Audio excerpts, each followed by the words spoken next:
Olá pessoal, agora eu vou gravar alguns vídeos aqui agora resolvendo exercícios de termodinâmica. Eu começo por esse exercício aqui, ó, que é um problema que existe, está lá no livro do Moran e Shapiro, mas eu dei uma simplificada nele em alguns pontos. Ele é um pouco ele tem um lado em que eu simplifiquei e um lado que eu dificultei, né? O lado que eu simplifiquei, que esse exercício aqui, ele tem duas substâncias diferentes. Um lado é ar, o outro lado é monóxido de carbono. Mas o lado que eu dificultei é que eu peço para calcular também a geração de entropia nesse que vai ter nesse sistema.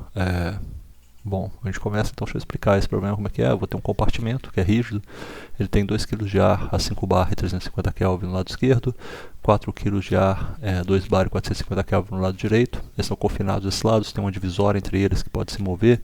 Ela vai ser permitida se mover e esses dois vão entrar em equilíbrio, o equilíbrio final entre eles, né, que vai depender aí das suas propriedades.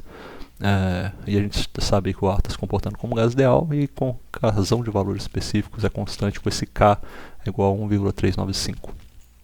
E a gente também dá, só para lembrar mesmo, a gente já conhece que o CP e o CV eles têm essa relação direta aí, podem ser definidos a partir do K, do gás, e também da razão da constante universal dos gases pela massa molar, que é o R do gás, que você consegue encontrar através da tabela 1 lá no livro do Moran Shapiro. O que é pedido nesse caso aqui é saber qual é o estado final bem definido, já saber temperatura, pressão, volume de cada lado e a geração de entropia. Essa geração de entropia eu compliquei um pouco, como eu falei, com relação ao livro do Shapiro. Aqui eu desenhei esse estado, né, essa variação de estados que eu tenho. Começo lá no estado 1, que eu tenho essa divisória, eu desenhei essa divisória em qualquer lugar, e não estou dizendo que um é maior do que o outro, é só uma representação que eu tenho mesmo para isso. E depois ela vai chegar no estado 2. O que acontece até o estado 2? Ele tem que entrar em equilíbrio, as coisas têm que parar de se mexer, a divisória vai parar de se mexer. Como é que essa divisória vai parar de se mexer? O equilíbrio de pressões, do lado esquerdo e do lado direito, eles vão se equilibrar, não vai ter mais um movimento. As temperaturas também vão estar equilibradas, porque se eu não tiver, eu teria mais energia interna relacionada das partículas de um lado, elas estariam empurrando essa divisória para o outro lado. E nesse caso aqui também, eu também vou ter uma... Deixa eu fechar um negócio aqui, perdão. Beleza.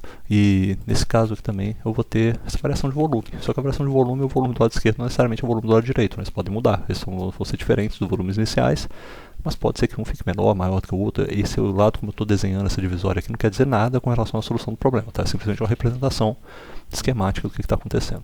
Bom, eu uso também as leis, todas as equações que eu tenho, o ferramental inteiro de gases ideais que eu tenho. Já começo aqui definindo o meu volume no lado esquerdo e no lado direito, sabendo que ele vai ser uma relação da massa vezes o R vezes a temperatura dividido pela pressão. Já sei isso daí, já é dado pela equação dos gases ideais, que é aquele PVRT que a gente conhece, usado aí agora de uma maneira mais direta para já me dar o volume. Bom, não vou calcular nada disso no começo, mas eu posso calcular. Posso chegar ao meu volume esquerdo, meu volume da direita e, enfim, depois que eu tiver as minhas pressões finais, temperaturas finais, usando as massas de cada lado, eu posso encontrar os meus volumes do lado esquerdo e o volume do lado direito finais também. Tudo bem, então já tenho aí um início, né? Como é que eu começo esse problema? O problema de termodinâmica a gente vai resolver usando as leis da termodinâmica. Começa com a primeira lei da termodinâmica, que é a conservação da energia total. A gente vai ter a variação da energia total igual ao calor que é trocado por esse sistema menos o trabalho que é realizado pelo sistema. E aqui eu estou considerando meu sistema englobando toda essa região aqui de azul claro, ou seja, ela não é só uma subpartição, ele é tudo o que está ali dentro desse meu recipiente rígido. E eu sei que também não vai ter nenhuma variação de energia cinética nem potencial, então tudo que a variação que eu estou interessado aqui, também não tenho troca de calor, não tenho trabalho sendo realizado, o recipiente é rígido, é isolado, então tudo que vai variar aqui na verdade é energia interna, é só variação de energia interna. E como é uma propriedade extensiva, eu posso calcular a variação de energia interna em cada pedacinho do meu domínio e somar ela toda, vai ser a variação de energia interna total. Ou seja, eu poderia vir aqui e falar, vou calcular, sei lá, tem um pedacinho aqui, aí depois calculo outro pedacinho aqui, calculo outro aqui, eu somo os três, a energia interna, a variação de energia interna total em todos eles, sabe? Então, eu poderia fazer isso. Só que se eu posso fazer isso para pequenos pedacinhos, eu posso fazer para os dois pedacinhos de massa que eu tenho. A massa que está no lado esquerdo e a massa no lado direito. Eu divido a minha equação em dois subsistemas. Eu vou fazer isso, só que a minha variação de energia interna para a massa esquerda é igual, mais a variação de energia interna da massa direita, da massa que está na subpartição da direita, é igual a zero. Aqui eu uso todas as formulações que eu tenho, que eu conheço, nas relações de variação de energia interna com relação à temperatura. Isso vai ser muito importante, porque nesse ponto eu posso tomar algumas decisões com relação a como eu vou resolver esse problema. E eu também vou partir de uma solução em que eu não vou considerar que eu estou resolvendo a minha energia interna como propriedade extensiva. Eu vou mudar ela para propriedade extensiva, dividindo, né, considerando a massa vezes a variação da energia interna específica, porque eu sei que as massas também são valores constantes, então eu posso usar essa informação para me ajudar a resolver esse problema também. A massa do lado esquerdo não muda, a massa do lado direito também não muda, então eu posso usar isso aí de alguma forma, vira uma coisa mais balanceada, né? Então eu tenho duas opções. A primeira opção, que aqui eu acho que é a mais correta e é com certeza a mais precisa de você fazer esse exercício, é você ir lá e substituir essa definição aqui que a gente tem mudando agora para as propriedades intensivas e substituir ela na nossa formulação aqui da energia interna. Você vai obter também essa variação aqui da energia interna dada pelo calor específico, volume constante vezes a variação de temperatura. Substitui isso tudo, aqui no final você vai ter essa opção aqui, opção 1, que é a primeira solução. Se obteve isso, o que acontece? O seu lado esquerdo ele tem uma massa, que é a massa do lado esquerdo, ele tem um calor específico, que é do ar para os dois, né? Então o lado esquerdo e o direito é o mesmo calor específico, é volume constante, e qualquer variação de temperatura da massa do lado esquerdo, ela começa com a temperatura, vai terminar com a temperatura final, que é a temperatura de equilíbrio, com o lado esquerdo e o direito é a mesma, e ela começa com a temperatura do lado esquerdo. Então aqui eu tenho tudo definido, eu tenho a temperatura final, a temperatura do lado esquerdo inicial. E eu tenho no lado direito a mesma coisa, a massa do lado direito, o calor específico e o volume constante é o mesmo, e eu tenho a variação de temperatura que ele tem, a temperatura final que é de equilíbrio dos lados esquerdo e direito, menos a temperatura do lado direito. Então sobrou só uma incógnita no meu problema. A única incógnita que sobrou é justamente a temperatura final, que é a temperatura de equilíbrio. Eu uso as definições que eu tenho, que já são dadas no problema, tanto para descobrir qual que é o meu CV e qual que é o R, a gente já sabe também a definição, que é o constante universal do gás sobre a massa molar do ar. Resolvo isolando o TF e obtenho isso aqui, ó. Minha temperatura final é igual a essa fração aqui, uma somatória, parece uma soma meio ponderada, né? E uma média ponderada. Acaba que a gente obtém essa temperatura final aqui, ela é igual.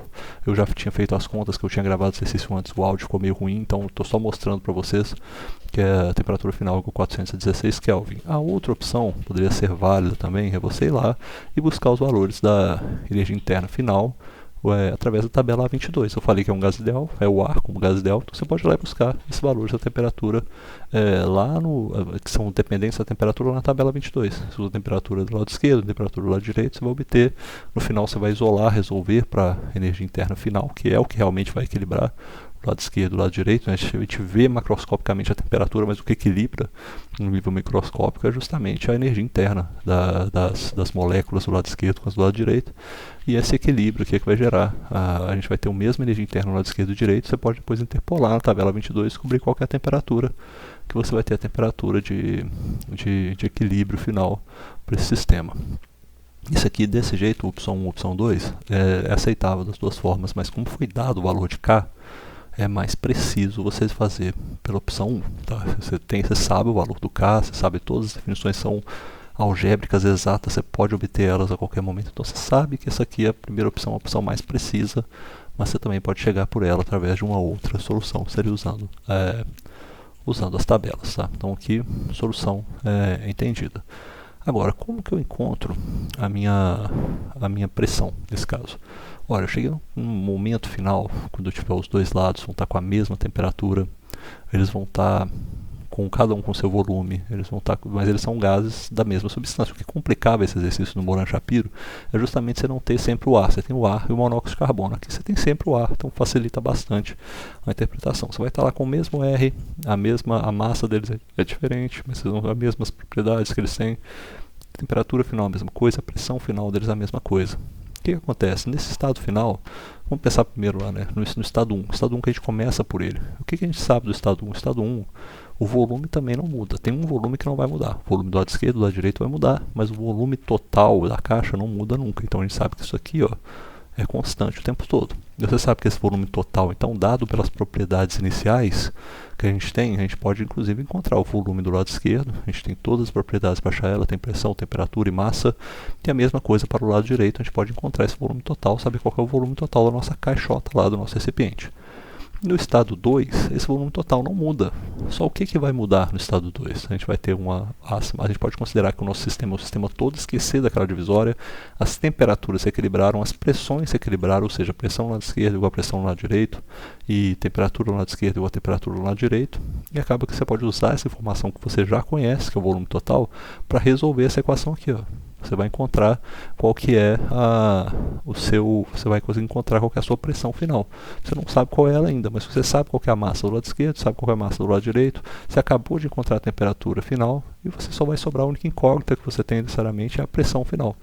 E aqui a gente calculou, né? Até botei aqui no lado, eu fiz quando eu resolvi pela primeira vez, que o áudio ficou muito ruim, eu resolvi para mostrar qual que é o valor que você tem para esse volume T, que é o volume de todo o domínio, todos das duas subpartições juntas, é esse aqui. Então nesse final a gente usa essa informação sabendo que chegou no equilíbrio para encontrar qual que é a pressão final.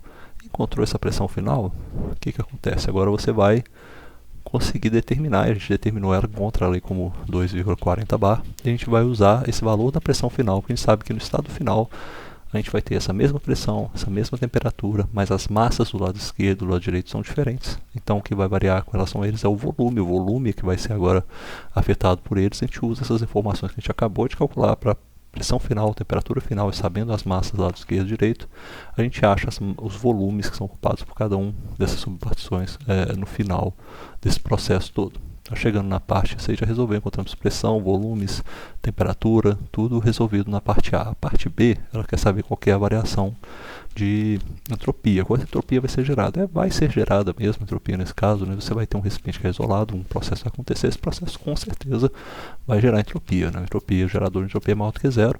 Então a gente tem aqui esse termo aqui, ó, como não tem nenhum calor sendo trocado, ele vai a zero. A gente usando aqui agora a definição da segunda lei da termodinâmica para a entropia, né? Para a variação de entropia. Ou seja, essa variação de entropia tem que ser positiva, essa geração de entropia tem que ser positiva porque é um processo real. E aí você vai ter essa definição aqui que simplifica. Novamente a gente vai usar aquele conhecimento que a gente tem de saber que a entropia que está definida nessa equação aqui é uma propriedade extensiva, transforma ela na versão da massa multiplicada pela mesma propriedade, só que na forma intensiva. Substitui na equação aqui novamente, a gente tem o que? A nossa massa no lado esquerdo multiplicada pela variação da entropia no lado esquerdo, mais a massa no lado direito, multiplicada pela variação da entropia no lado direito, é igual à entropia gerada no meu sistema, que é esse sigma, que é justamente o que eu estou querendo entender. E agora eu sei o seguinte, né? Eu tenho essa definição aqui, ó, essas duas equações, eu estou mostrando para pontos I e J genéricos, né? Se eu quero saber a variação de entropia entre o ponto I e o ponto J, é uma variação que a gente sabe que é dada pela equação dos gases ideais, não tem nenhum mistério, nenhuma novidade, já deduziu isso aí, quem vê pelas equações CDS vai encontrar essa variação de entropia. A variação de entropia é o que? É igual ao Cp vezes o logaritmo neperiano da razão de temperaturas menos o R, que é a constante do gás, vezes o logaritmo neperiano da razão de pressões, ou você acha nessa formulação onde você tem o CV, e aí o CV é o que? Variação de entropias é igual ao calor específico ao volume constante, vezes o logaritmo neperiano da razão de temperaturas, mais o R, vezes o logaritmo neperiano da razão de volumes específicos. Pode usar qualquer uma das duas, elas são iguais, não tem problema, vai ter o mesmo resultado. Nesse caso é dado no problema que o CV e o CP são constantes, porque o K é constante, o R não muda, então a gente simplifica essas equações um pouco e a gente vai obter o quê? Porque a gente pega essa primeira equação aqui que tem o CP, porque a gente sabe os valores de temperatura inicial e final e sabe os valores de pressão inicial e final, não ter que calcular volume específico e ter que usar essa segunda aqui, eu uso a primeira equação. Eu vou trocar isso aqui nessas duas partes onde eu tenho variações de entropia. E no final, minha equação vira essa daqui, ó. O gerador de entropia é igual a essa massa vezes o termo que representa toda a variação de entropia do lado esquerdo até o estado final, e a massa do lado direito vezes a variação de entropia entre todo o meu lado direito até o estado final. E a geração de entropia que eu tenho, que também tinha calculado, a primeira vez que eu gravei esse vídeo, está aqui, 0,2437 kJ por kg Kelvin. Beleza? Agradeço aí, muito obrigado, valeu.